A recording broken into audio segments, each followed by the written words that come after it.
Why is Elaine Vigneault's job in jeopardy, but Todd McClellan's job isn't? And did the Edmonton Oilers trade the right player to New Jersey? Speaking of New Jersey, are they the real deal? It's a hockey potpourri on the Hockey Talk Show. Hey, Joel Palin, and welcome to another episode of the Hockey Talk Show. This is a quick hit. We're doing these before we get to the live streaming shows on Facebook and YouTube. As we get started, quick congratulations thrown out to Jumbo Joe Thornton, who tallied his 1,400th career point with Mikhail Bodker and Jonas Donskoy giving him the assist. Sharks beating Nashville 4-1. His former teammate Patrick Marleau scored his 100th career game-winning goal as the Leafs skated past the Ducks 3-1. Good game from the Leafs. Good rebound for them. They needed a win. They stay in the race. They're looking pretty good. I like the Leafs still. Still, the Toronto media is downing them, but I like how they look. We got a lot of stuff to talk about. I really want to delve into the Edmonton Oilers on the show today. We haven't really been getting into them all that much, and it's definitely worthy of discussing. But before we do, want to follow up on yesterday's quick hit. If you haven't watched it, go to thehockeytalkshow.com and you can get links and all the information. If you are listening on the podcast, you're going to want to go there to see the visuals on this one here, because the folks over at Nike went ahead after they just got clobbered on social media yesterday. And I get that social media is a negative place, but we certainly stuck it to them. Everybody on the planet stuck it to them about how awful the Olympic jerseys are. We got to look at USA yesterday and Canada. Today, we got to look at the rest of the countries that are going to be represented there. And you can see Korea in the middle of the screen. And again, that sort of gradient V that they have going on here. I just don't know what their obsession is with this gradient look. Again, awful sleeves, this just shark bite sleeves. I don't know if you guys are big NHL 94 video game players, but for a little while there in the video game, there was like this shark pattern sleeve that when you lifted your arms up, it looked like a shark's mouth with the teeth and everything like that. That was like in the game for custom jerseys for the longest time. And now here you see Nike is using that look with the sleeves on the Korean jerseys. Just awful. Just terrible. Canada, again, same sleeve design. Same thing here, USA. And, as you move on down the line here, you see Norway back there. The Czech Republic, Slovakia, the Czech Republic, Japan just looks like a funky font for Japan. It's like somebody literally just rolled the font dice on Photoshop and they were like, oh, Japan. Like, what is this? How is this representative of Japan or Norway or the USA for that matter, or Korea? Korea has like the old alarm clocks, how it sort of had that writing, that little like broken bar thing. That's the kind of font that the Korea jersey has. It just stinks. For some reason, they didn't touch Sweden really all that much. Kind of bizarre. Czech Republic there. Switzerland, Germany, just totally unoriginal. What do you want to do for Germany? I don't know. Black shoulders, yellow base, and just write Germany in some font. Leave me alone. Like at this point, I'm not even angry anymore. I'm concerned that the designer over at Nike is depressed because this is depressing work. This is literally just leave me alone. I don't know. What should we do for Korea? Just write Korea. How? Like how it used to look on alarm clocks. Go away. Should we do the dumb gradient thing on the... Yeah. Just whatever. Doesn't matter. Just depressing. When you ever see you get a friend that's depressed and they don't want to do anything? That's kind of the deal there. All right, I want to talk Edmonton Oilers, but I do have to touch quickly on the Vegas Golden Knights here because I think we might be seeing a major mistake from George McPhee. He caught up with Steve Karp, as you see here on Twitter. George McPhee, GM, said, no trade for goalie. We'll ride it out with who we have. McPhee added that there's still no clear timeline for Fleury. With concussions, you never know, McPhee told Carp. Could be 3 days, 3 weeks, or 3 months. God help us if it's 3 months. I don't know about you, but I was really enjoying watching the Vegas Golden Knights, and I liked them a whole hell of a lot more when they had Fleury in the net. Although Malcolm Subban came in, it was pretty exciting, and Oscar Dansk put on a hell of a performance in the little time that he played. But with all three of them out, from what I've seen from Maxime Legacy so far, to me, this is a mistake, and one of the first mistakes from George McPhee as general manager of the Vegas Golden Knights. Now, you could say, well, it was a mistake to draft 24 defensemen in the expansion draft. Well, okay. I think that is a patient play. I think that's going to pay off. I know I differ here from some of the hockey talking heads and some of the fans on Twitter, certainly, but I think carrying all those defensemen is a good move for the Vegas Golden Knights. I think it's going to pan out for George McPhee and the Golden Knights. Sure, they put Garrison on waivers. Nobody claimed him. No harm, no foul. Do I think it's like a great move? No. Shipachyov goes back to... By the way, Shipachyov actually is back in Russia right now. It's noteworthy to mention that. That's pretty newsworthy there. So you can say that that was a misstep from George McPhee, but here's the thing. Overall, you can't really criticize the man because he's sitting with his team up at the top of the standings. You know what I'm saying? He's up there at the top, 8-3 right now in 11 games. They sit behind the Kings in the Pacific Division, and they're 2 points ahead of San Jose with 16-14, and they got a game in hand on San Jose. And for that matter, they got a game in hand against Los Angeles. So, you know, you can't critique their play too much. You can't get on McPhee too much because he's got a winning record right now. But I will say this. It's a little terrifying, smidge terrifying, to go into these games with Maxime Legacy. I just don't see it in this young kid. Now, maybe it was butterflies in the Islander game. Maybe butterflies again, just kind of getting his bearings in the Ranger game. But how many losses are you going to allow before you decide you got to make a move? I wouldn't let too many go. And by the way, George McPhee is a big fat liar on this. I mean, you mean to tell me that you lost 3 quality goaltenders and you're not picking up the phone and going, hey, what do you got? Is there, even if it's just low-level discussion, that has got to be taking place. George McPhee is far too talented of a general manager to not pick up the phone or shoot a text and be like, your guy, your third-string guy, what's going on? Can I get him? You know, what do you think? Do you love him? Do you hate him? Can I scoop him up for something? You like anybody on my roster? I want to maybe talk about your goalie. You know, he's definitely doing those things. Now, I understand not telling us about it. You don't want to destroy this legacy's confidence here. You don't want to be heading into net and your general manager's over your shoulder up in the suite there making phone calls to try and replace you. So I totally get him not saying it and not admitting it, but it's just a wrong move. McPhee has got to go out and get somebody if these are going to be long-term things. Now, can you abide by this for the next couple of weeks? I don't know. You're at 8-3 right now. I would hate to lose that lead to poor goaltending. I mean, this is really where, your season just gets super, super tough. This is really where you got to make some tough decisions as a manager in the league right here. You got to really sit down and think about it. They're playing Boston tonight. That game is actually going on live right now at the time of our recording here. Then they got Ottawa. You got a back-to-back against Montreal and Toronto on the road. Montreal, a little bit easier to play against, but Toronto, definitely not. Toronto loves to play the speed game, just like Vegas does. Like to put a lot of shots on the net. That's going to be a big deal in that game. So even if you look at the next span here, let's say you got another 3 weeks. You got 1, 2, 3, 4, 5, 6, 7 games in 3 weeks. Jesus. If you wind up losing a majority of them, that is not a good situation that you want to be in. If you're the Vegas Golden Knights, you want to continue to throw them hot dice. If you're the Golden Knights, pun guns. Here come the pun guns. I don't know why I did that, but I think I can make a shirt out of that. That might be a thing somebody want to buy one day.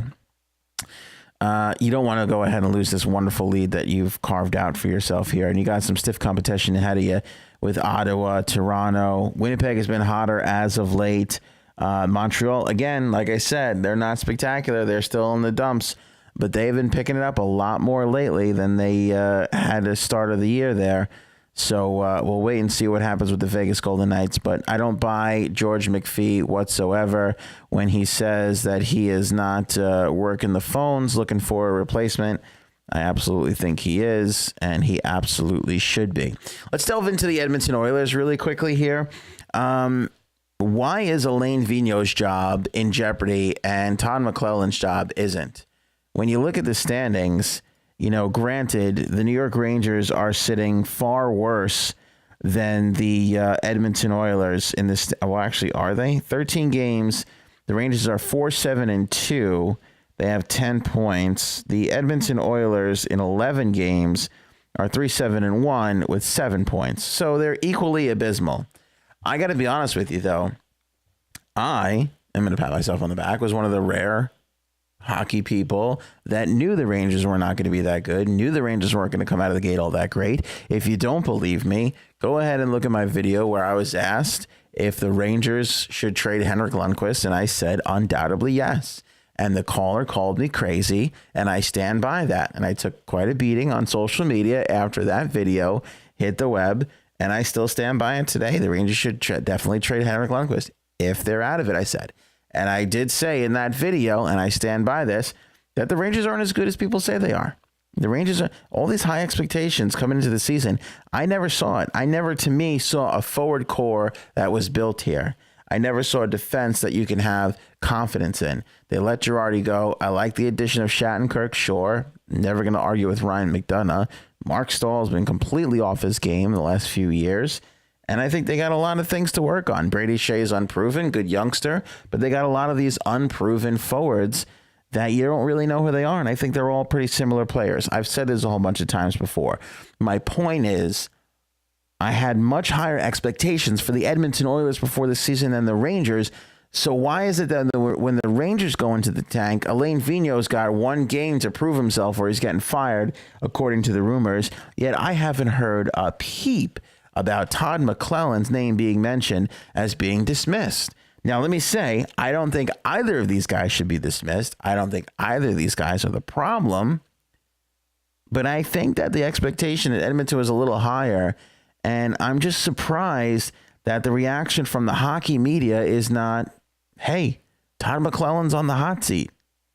Hearing rumblings, Todd McClellan might be in jeopardy of losing his job. By the way, and again, not that I think that McClellan should be fired, but Edmonton, I think, is a better team than the New York Rangers. So I do expect a little bit more out of McClellan than I'm getting from him right now.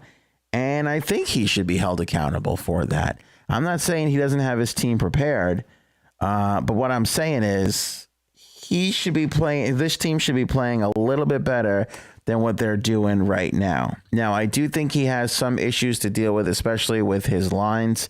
Taking a look at dailyfaceoff.com here, I like bringing these guys up and mentioning them because I think they do an absolutely tremendous job, when it comes to letting you know who's playing and who's not.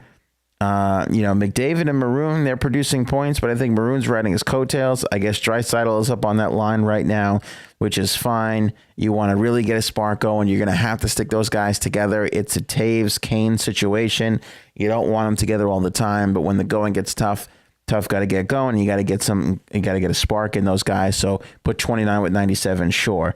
Lucic, who, honestly, I thought was brought in to help protect Connor McDavid. Not that you can't do that on the second line, but probably more effective when you're on the same line with him, is sitting on the second line there with Ryan Nugent-Hopkins.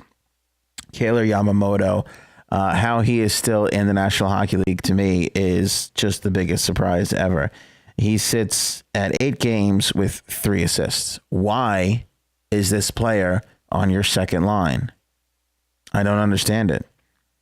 Lucic with 5 points in 11 games is not great. It's nearing disastrous. Ryan Strome has been enigmatic, which is what Ryan Strome is really good at. And you just look at the rest of their forward core. Letestu with 2 goals in 11 games. Cassian is not really a goal scorer. He's more of a tough guy. Jussi Jokinen has been a disappointment. 1 assist in 9 games. As I look at this, I'm actually starting to feel bad for Todd McClellan. I take it back. This team stinks. This team is not really as good as I thought it was. But you know what? It should be better. It really should be, because Connor McDavid is there, and Connor McDavid could pick up a whole team and put them on his back. That's what he did last year. But I wonder if the mistake here is letting Taylor Hall go.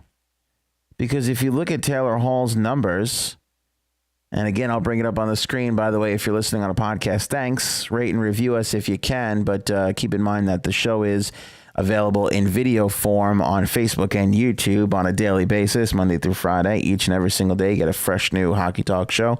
Taylor Hall's sitting there with 15 points in 11 games. All right, sure, he's only got 3 goals, but if you look at the way the Devils are operating right now, he's better off dishing than he is shooting.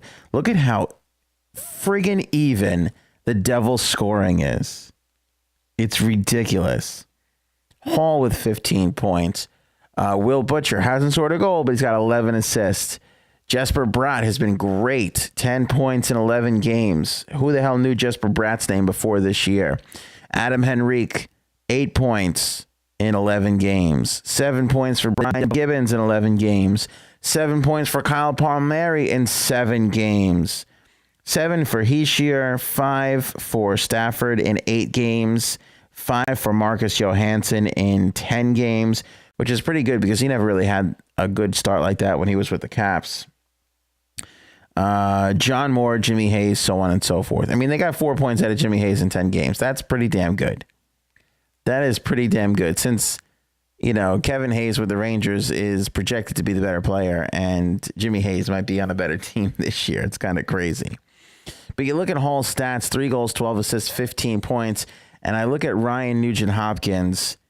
You know, he's sitting there in 11 games, 5 goals, 2 assists, 7 points. Again, 7 points in 11 games, not bad. 5 goals in 11 games, not bad. That's a goal every other game. It's not at a bad pace. But when you look at the Edmonton Oilers and they were trying to turn things around, and you knew they had to go out and get a defenseman, and they targeted Adam Larson as that person, at the time of the deal, you could have let Nugent-Hopkins go or Taylor Hall go. So my question is did they let the wrong forward go in that trade? Should they have kept Taylor Hall? Me personally, I would have.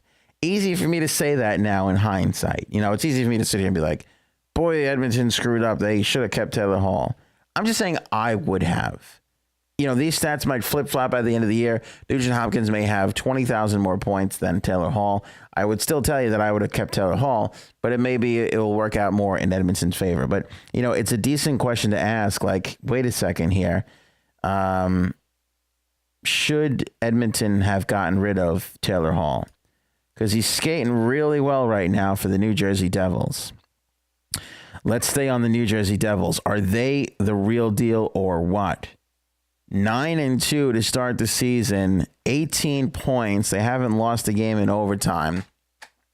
This is one of the best starts in the history of the New Jersey Devils franchise. They are looking outstanding. Again, like the Vegas Golden Knights. If you have speed, if you constantly pressure the puck, you can win games. Now, what's interesting to me is Toronto, who started off like a bat out of hell and on fire, they've slowed down their game a little bit. They're a little bit less about puck possession and more about dump and chase. I like to see a team carry the puck into the zone. But however you get there, it doesn't matter. Get it in behind the D and establish yourself in the offensive zone. I think Toronto had a little bit more, skate into the zone, get there, be disruptive, a little bit more pressure on the forecheck.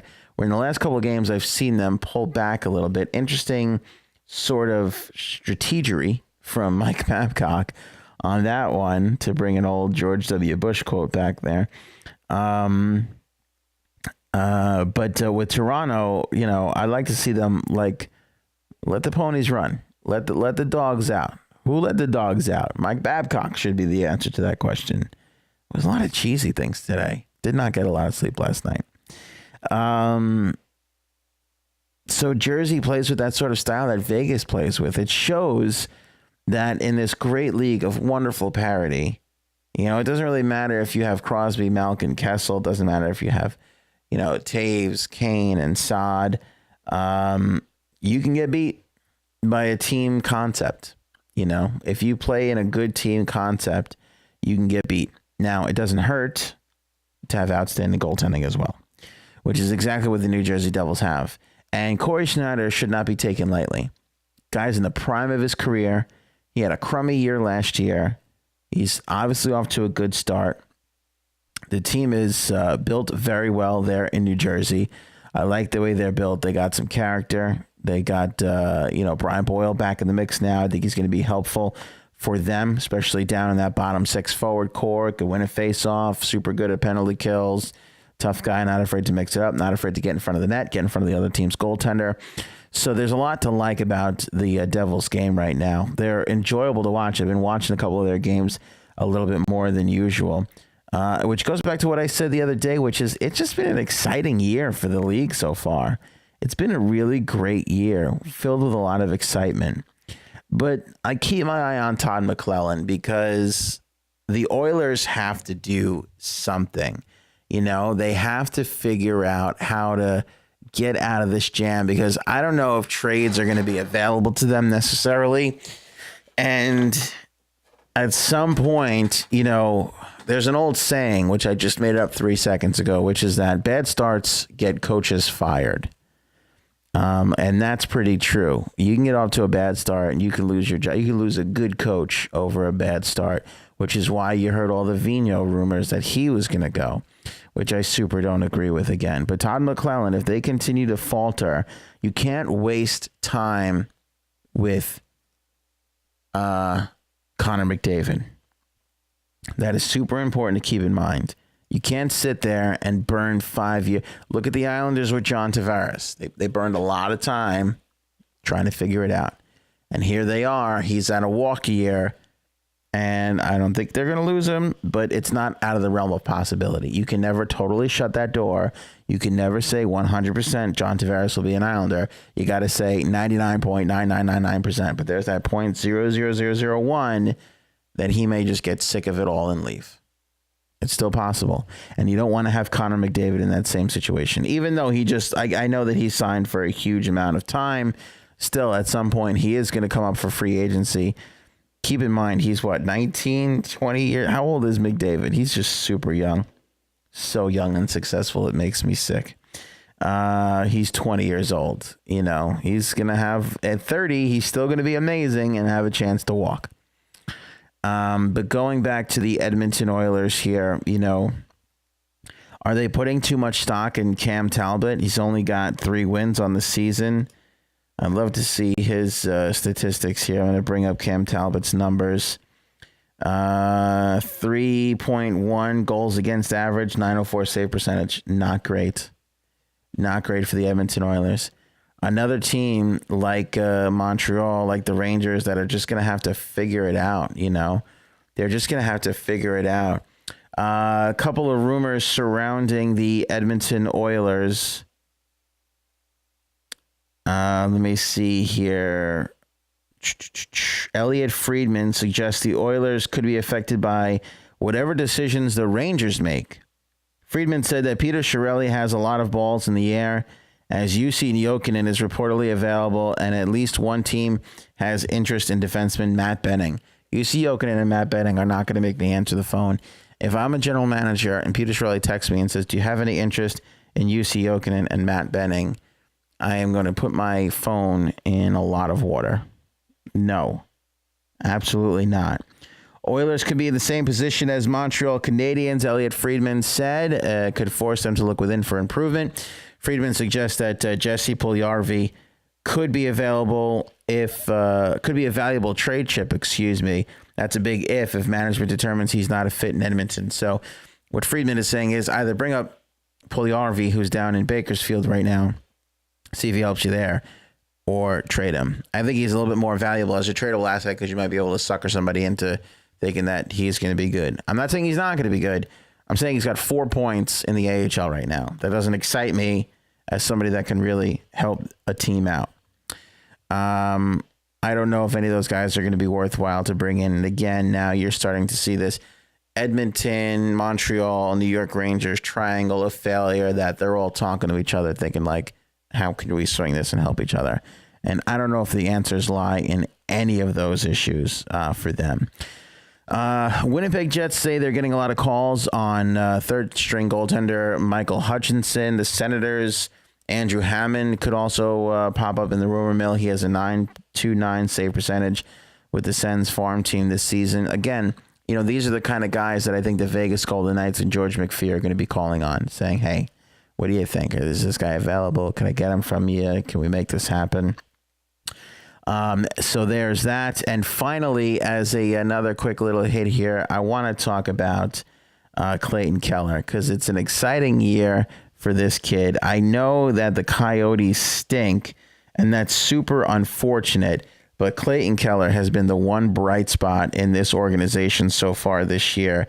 And it's a shame that they're having a crummy year, but it's so great to watch this kid. And he is setting some amazing, amazing records for the Phoenix Coyotes right now, or the Arizona Coyotes. Sorry, put a buck in the bucket. Keller led all rookies in the month of October, 15 points in 13 games. That's outstanding numbers. Rookie of the month for October. He just edged out Mikhail Sergachev in Tampa, who's got 4 goals, 7 assists. Will Butcher with 11 assists and 11 points. And Jesper Bratt, 4, 6, 10 points. And Adrian Kempe with the Kings, 6 goals, 3 assists, 9 points in total there. Keller became the first Coyotes Jets rookie to post 9 goals in one calendar month since Teemu Selanne put 20 in March of '93.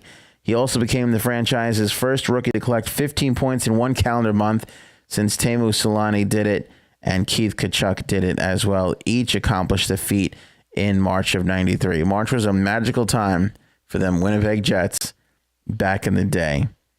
Keller led all rookies with 49 shots and registered at least a point in 10 of his 13 October appearances, highlighted by a 7-game point streak to close the month, the longest by any Coyotes or Jets rookie since January 10th, 2008, when Peter Mueller did it. 4 goals, 7 assists, 11 points in 7 games. Good for this kid. Photo courtesy of NHL.com. Tremendous job. Tremendous read and article there. Who put that together? Just the NHL Public Relations put that out. This Clayton Keller is something, he's keeping it exciting in the desert for them right now. And I think that they're going to edge out of this a little bit, the Coyotes, but I think they're going to be at the bottom of the barrel for the rest of the year. But it's guys like number 9 that's going to make this team sell some tickets and keep the excitement up for the Arizona Coyotes as they move through the 2017-2018 season. So a lot of things to consider. The trade rumor mill, what's going to come about the Rangers and the Montreal Canadiens. Are they going to wind up doing a swap? I doubt it. Is Edmonton going to pop in there and make it interesting and try and figure it out? Can Maxime Legacy keep things rolling for the Vegas Golden Knights? Can the New Jersey Devils keep it up with this amazing hot start? The Toronto Maple Leafs starting to fade a little bit, and are the Montreal Canadiens getting themselves out of this funk? They have won 2 games in a row. They're not doing entirely all that bad. It is a slow dig out for them, but they're playing the Minnesota Wild tonight, the team that they can certainly beat, a team that's got some struggles of its own. We'll just have to wait and see. Month of October was not kind to the Montreal Canadiens, but they did do, look, they beat the Canadiens, the Rangers, 2 games. They lost, so they won 2 out of 3, 3 out of 4, like I had mentioned to you guys before that. So they won 3 out of 4 going into this contest tonight with the Minnesota Wild. They could make it 4 out of 5, and that wouldn't be a bad thing. Then they got Winnipeg, and they got a tough schedule, though. Winnipeg, again, who I said has been playing better. Chicago, Vegas, and then back to Minnesota again. They don't have another soft opponent coming up until Buffalo on the 11th of November. Thank you, veteran. And the 16th with the Arizona Coyotes after they play the Columbus Blue Jackets on the 14th. It's going to be a tough stretch for these Montreal Canadiens. But as you get into the 23rd and 24th, into that mini little Thanksgiving break there, I think you're going to start to see a lot of sparks flying. The thing is who's going to become available. I think teams like Washington, I think teams like Detroit, these middle pack teams are going to start to become important as those guys start sliding and as those guys, players become available. That's when I think you're going to see some changes and some trades coming about. Carolina, Florida. Florida, you got an excuse. Talon's kind of back into it. We expect more out of them, but if they don't get it going, he's got an excuse. He just got back there. He's got to put his guys back together. They lost March or so in the draft. So you'll have a little bit of time to buy there with the Florida Panthers, but, not much. I think when these middle teams start falling, Colorado, Calgary, Nashville, can you believe that Matt Duchene is still a Colorado Avalanche? That's unbelievable to me. Nashville, keep your eye on, because I think they can move a defenseman. And Lord knows there's plenty of teams, Edmonton, Montreal Rangers right away, that are desperate to get a whole bunch of players, and a defenseman is one of them. So I think we're going to get into some real exciting times here as we head into November. Thanks so much for watching the show or listening on the podcast. Again, hockeytalkshow.com has all the info for you. By the way, we got some cool deals set up now with the NHL shop. So if you like digging, if you dig on NHL gear, we got links up there for you. If you click on the ad and you buy something, we actually get a commission for that, which is super cool. Helps us offset the cost of running the show here, the website, the equipment, the bandwidth, all that kind of stuff. So if you're going to buy something, head on over to hockeytalkshow.com first, click on the banner, and then go shop and buy and do whatever you want to do. We'll get a little cash back. It's not a lot. It's like 6%. It's like, it's like $2 on a $40 item, but still, every little purchase goes a long way to help out. So thanks for doing that. Again, spread the word all around. Get your friends to like this. Put it up on your pages if you can on the social medias, Twitter and Instagram and Facebook. Help grow this thing with us, and we'll get that hockey community going that we all want to be a part of. Live shows coming very soon. Again, we're just kind of getting logistics planned out, trying to build an audience a little bit, but we'll get to the live shows where we'll use that phone number on your screen there so you guys can call in and we can rap about the day's topics. But it's all news, all opinion, all reaction right here on the Hockey Talk Show. That's it for this one. I'll see you guys out there on the next shift.